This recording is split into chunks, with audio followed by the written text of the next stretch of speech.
Hey everyone, RogueGold here, and today I've got a video for you that I've been wanting to make for a while. The main foundation of it lies upon this report that came out about Ubisoft as a whole, but reveals some key info about the Division specifically. And from there, I want to talk about the Division 3, the direction of the franchise overall under this new leadership that we're set to get this year. A bunch of stuff. Like I said, I've been wanting to make this for a hot minute, finally got some free time this weekend, so here we are. I won't waste any time, we'll get right to it. But if you end up enjoying the video and you want to stay up to date on everything Division, be sure to click that subscribe button. I won't let you down. And without further ado, let's go. So, as I mentioned, I want to start the video by covering some information revealed in an article. The article in question was done by Insider Gaming just over a month ago at the end of January. Its title is Inside Ubisoft From Low Morale to Internal Tensions. Now, despite what we are going to be focusing on, the majority of this is actually centered around investigating the employee perspective at Ubisoft in the recent months and years, hearing their thoughts on the state of the company and to an extent the wider industry, gripes with the handling of different projects and games, working conditions. It's a very vast investigation that I do highly recommend you check out completely separate from any Division intentions. Since we are all players and consumers of Ubisoft's products, I think it's an important piece. But, as I said, that stuff is actually not what we're going to be focusing on for this video, because what was dropped in a random paragraph midway through the article was the projected revenue generated by both the Division 1 and 2. And when compared to the other figures listed in the article, as well as when you take those numbers and contrast them to Ubisoft's previous statements on the games, I find there to be some very interesting takeaways there.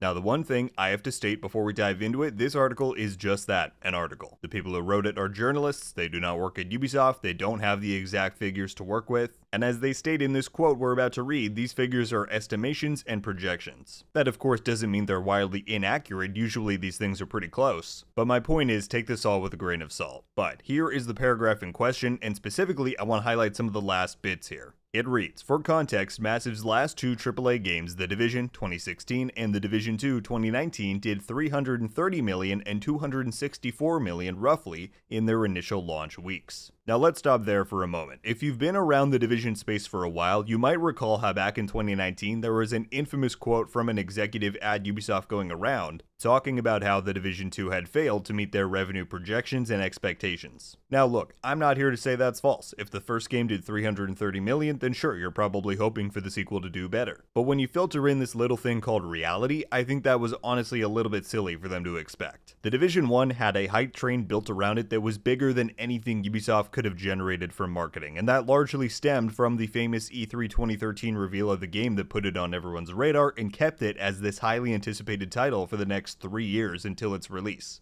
And what irks me about seeing some of these estimated revenue projections is that in many ways it seemed like the failure of Division 2, in Ubisoft's words, was more or less the beginning of the end, as it's rumored they began to cut plans and features for post-launch, Massive was put under more strain for Warlords' production, and it ultimately seemed to lead to them prioritizing Star Wars over The Division, and that's how we ended up with the 15-month content drought. So to see that this horrible failure that they always talked about was actually only a $66 million drop from what was already a mind-boggling mark to try and reach, that's interesting, we'll say. And it becomes even more ironic, I think, when you compare it to some of Ubisoft's other high-profile endeavors. If we flip back to the article here, the next part reads, Assassin's Creed Mirage, which is said to be on par with past successful launches such as Origins and Odyssey, currently stands at 5 million players, estimated $250 million in revenue. Now the reason I find this to be so ironic is because of how eager Ubisoft seems to be to throw money at Assassin's Creed. If you didn't know, and this is solidified over the past 2 years we'll say,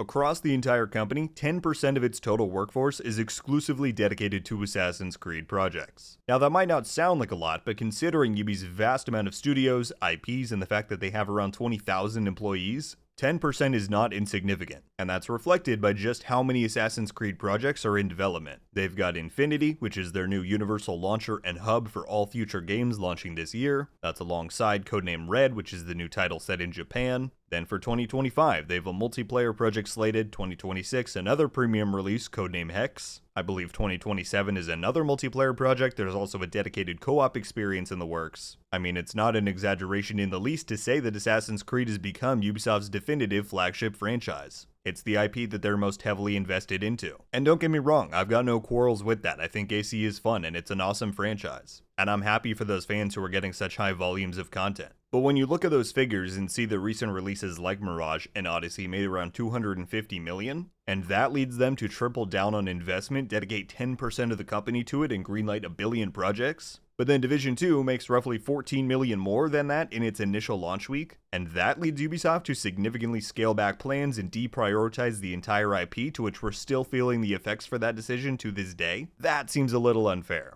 And I recognize, I'm sure there's other factors that I'm not privy to or that I'm not considering. You know, I'm not some mega corporation CEO. And of course, there's a big difference between a standalone single player game like AC and a live service game like The Division that calls for much more funding over time. I get that. But the stark difference in handling between the two franchises giving their seemingly relatively equal returns, it's, again, interesting. And given how things have gone for Ubisoft these past few years, I would bet you that if a game came along and did $264 million in its launch week nowadays, like The Division 2 did back in 2019, you would see the executives jumping for joy and calling it a resounding success, not going out and labeling it as a failure. But that's water under the bridge at this point, right? It's not 2019, it's 2024, and I will be the first to admit that I'm very grateful for the renewed investment into The Division that we're seemingly seeing from Ubisoft. Of course, Division 2 is going to be making big strides over the next 12 to 18 months here with the in-game revamp, the Brooklyn DLC. We've got Heartland and Resurgence in the works to flesh out the franchise's offerings. There's a bunch of transmedia stuff they've been and surely will continue working on. And, of course, they announced The Division 3 back in September. I think you cannot understate the significance of all of that. Many franchises and IPs out there would kill to have that much funding and things happening, no doubt. So I am grateful, and regardless of whatever stumbles and poor decisions delayed the path to get here, I honestly do believe that the franchise is on an upward trajectory. I mean, even just looking at The Division 2, it's made an unprecedented comeback from having no new content or updates for nearly a year and a half,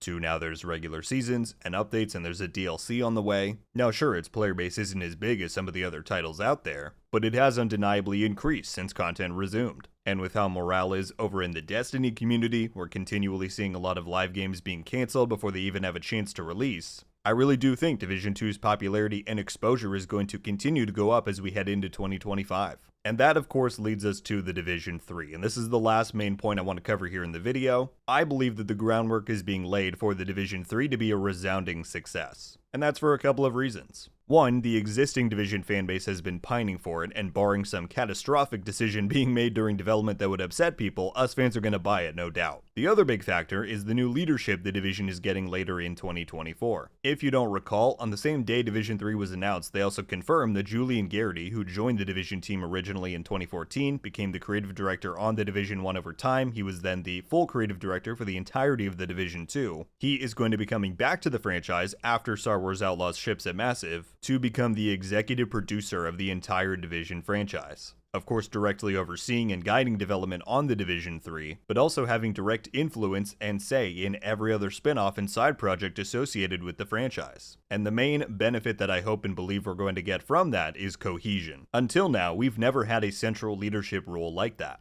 Of course, there's been immense collaboration, whether it was Massive and Red Storm's partnership, the fact that Ubisoft Annecy made The Division 2's 2 raids, the novels by Thomas Parent, the guidance shared there by the narrative team. Collaboration has never been the issue, but having someone at the top whose primary job it is to steer the entirety of the franchise to bigger and greater heights, I think that could truly be what The Division needs to reach that next level, to become that franchise that Ubisoft goes, oh, maybe this deserves a significant chunk of our resources as well. Because I can see it right now, if we've got 2025, 26, 27 to go before The Division 3 gets here, just imagine the levels of connectivity, cross-marketing, and new ideas that can form from Julian's new role and oversight, to create cohesion with the Division brand like we've never seen before. Meaning that when it is finally time for The Division 3's release, the Division brand will be stronger than ever, and the hopefully amazing presentation of what The Division 3 has to offer could make it that next hit game that everyone feels compelled to buy and try out. Now look, I know that's probably a lot more optimism than many will have, and that's fine. Poke all the holes in my pipe dream there as you like. But at the end of the day, I'm here on this channel to share my excitement and passion for this IP with you all. And so yeah, it's no secret, I'm all in on the Division 3 and whatever other endeavors the Division is going to take in these coming years. And in case you're not convinced yet, let me play you this quick clip that I like to go back and watch every now and then when I need some excitement flowing through my veins.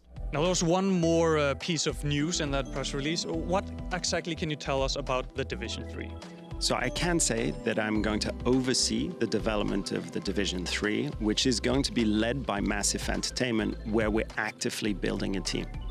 Isn't it just surreal to hear the Division 3 actually spoken out loud, especially by Julian himself, the executive producer of this whole deal? I think it is. But folks, that is where I will end things off on for today's video. I sincerely appreciate anybody who made it all the way through. I know we dove deep into revenue figures and history there, but I find it to be compelling stuff, so I hope you did as well. Whatever your thoughts are after hearing all of that, whether they're good, bad, somewhere in between, I would love to read through it all down below. And what else can I say than bring on the future? I'll be here to cover it all, and I hope to have all of you here with me to share the excitement. That is going to do it for me though. Thank you all so much for watching. I'll see you in the next one. RogueGold.